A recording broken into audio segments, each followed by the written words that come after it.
This teenage girl cuddled her sweetheart after his family had made the most heartbreaking decision. They say the first cut is the deepest and that young love is incredibly strong.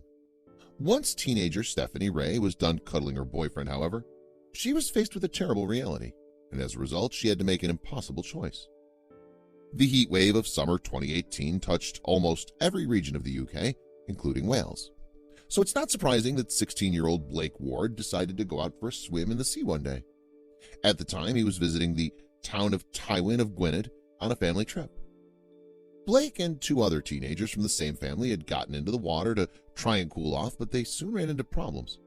You see, a strong current caught them and swept the teens out away from the shore. Yet it wasn't clear at first that anything was wrong. In fact, Stephanie's mother, Rebecca Ray, explained that from a distance their shouts sounded like laughter. We'd arrived on the Sunday and the weather had not been too good, so on Tuesday when the sun came out we headed for the beach. They were only 5 minutes ahead of us, she told the Sun. When we got to the beach I could hear them shouting, and at first I thought it was screams of laughter, Rebecca explained. Then I said to my sister, "Are they in trouble?" We dumped everything and ran over to the rocks. By the time the women got there, however, the teens needed more help than they could give. Consequently, the young swimmers had to be pulled from the water by Royal National Lifeboat Institution, RNLI, volunteers who administered CPR. Blake was then flown to Liverpool's Alder Hey Children's Hospital. Although Blake had coveted a military career and he's been in very good shape, he hadn't been a good swimmer. And tragically, his turmoil in the sea had left him with severe brain damage. So as his family stood next to his hospital bed, they had little hope of him surviving. His mother and father had not taken the trip to the beach with the other family members and had not been there to witness the tragic events. They subsequently hurried to be by their son's bedside. As Blake lay in the hospital, his girlfriend, Stephanie, rushed to be there too, determined to stay with her childhood sweetheart. Yet it was all for naught. Doctors determined that Blake would not be able to recover and that his life support machine would be switched off. There was nothing left for Stephanie to do but climb into bed with her paramour and let him know that he wasn't alone. It was the best way she could think of to say goodbye to the boy she loved. Someone captured the tender moment on camera, and afterwards the picture of the young lady in the hospital bed letting her boyfriend go was shared widely. A subsequent Facebook post from Stephanie described Blake's passing. "Today has been the hardest day for me, and it will be a day I'll never be able to forget.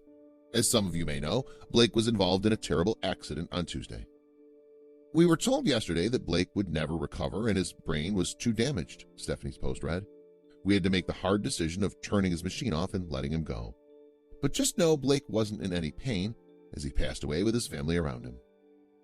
As Blake passed away, tributes were made to remember this young man. Several people left flowers outside the school he attended in his hometown of Dudley. Many people wrote notes and attached them alongside. They included Stephanie, whose note was photographed and appeared online. "To my baby boy, I know you're in a better place and not in pain," it said. "I'm gonna make you proud, I promise. We had our ups and downs, but we got through them. Love you, my precious angel. Sleep tight." But the memorials didn't end there. The headmistress of Blake's school decided to honor the boy during a speech she gave to pupils, for instance. Considering the young man had only moved to Wolverhampton 6 months previously, it speaks to the impact that his tragic event had. And while Blake may have later died, the Coast Guard and other emergency services had done their part to try to save him. Consequently, they tried to display their condolences by holding a fly past during a special event to celebrate his life. Blake's death was a tragic example of a life cut short far too soon. There was, however, a small silver lining that could offer some of his loved ones a modicum of comfort. At the special request of his family, some of Blake's organs were donated to those in dire need. This isn't the first time that the area suffered a tragedy as a result of drowning either. When two girls got into difficulties back in 2014, 74-year-old Richard Guest died during a rescue attempt. Ultimately, the girls were saved, but Guest never made it back. Stephanie's mother therefore argued that it was time for the beach to get adequate lifeguard cover. "We can hope that lessons can be learned from this," she told Cambrian News. "We hope it will help to get the proper people onto the beach so this will never ever happen again." That being said, it doesn't look likely that the beach will be monitored more closely. The local council insists, in fact, that the funding isn't available to bring RNLI lifeguards to the beach in question.